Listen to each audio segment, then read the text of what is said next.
Doctor Yunus সাহেবকে বলবো, আপনি আন্দোলন করেন নাই, আপনি সংগ্রাম করেন নাই, আপনি রক্ত দেন নাই, আপনার জীবন যায় নাই, আপনার পরিবারের কেউ শহীদ হয় নাই, আপনার দলের কেউ হত হয় নাই, এদেশের হাজারো মানুষ শহীদ হয়েছে, এদেশের হাজারো মানুষ বন্ধ হয়েছে।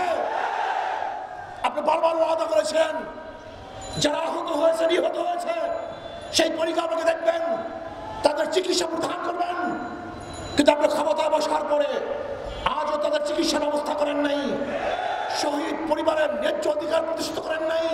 ইসলামী আন্দোলন বাংলাদেশ যা বলে তা করে, যা বলে তা করে। ইনশাআল্লাহ বলেছিলাম যতদিন পর্যন্ত শেখ হাসিনার পতন না দেখবো, আল্লাহ যেন আমাকে মৃত্যু না ঘটান, সেই চোখে পতন দেখিয়েছেন। আমি উপদেষ্টাদের বলবো, গাড়ি আর বাড়ি পেয়ে নিজেকে ভুলে যাবেন না, এদেশের রক্তের সাথে গাদ্দারি করবেন না, ভারতের সাথে হাত মিলাবেন না, আজকে জনগণের বাহিরে অন্য কোনো চিন্তা করবেন না। আজকে দ্রব্যমূল্যের ঊর্ধ্বগতি রোধ করতে পারছেন না কেন? কি করতেছেন?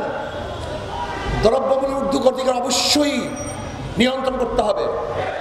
কোন জায়গায় ডিস্টার্ব, কোন জায়গায় সিন্ডিকেট, তাদের মাধ্যমে আজকে এই অবস্থা হচ্ছে, তাদেরকে চিহ্নিত করতে হবে। মানুষের দ্রব্যমূল্য তাদের নাগালে নিয়ে আসতে হবে।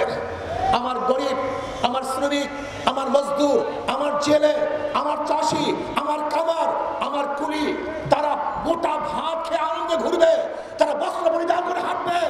আমার বাংলাদেশের একটা নাগরিক খোলা আকাশের নিচে থাকবে, তা দেখতে চাই না। প্রত্যেকটা নাগরিকের বস্ত্র, বাসস্থান, খাদ্য, চিকিৎসার গ্যারান্টি দিতে হবে। এটা আমাদের দাবি, এইটা আমাদের দায়িত্ব। আজকে অন্তর্বর্তী সরকারকে বলবো, দেশ নিয়ে চিন্তা করুন, মানুষ নিয়ে চিন্তা করুন। ওই কয়েকজন চাটুকার দালালদের চিন্তা যদি চলেন, তাহলে শেখ হাসিনার যে পরিণত হয়েছে আপনাদের একই পরিণত হবে।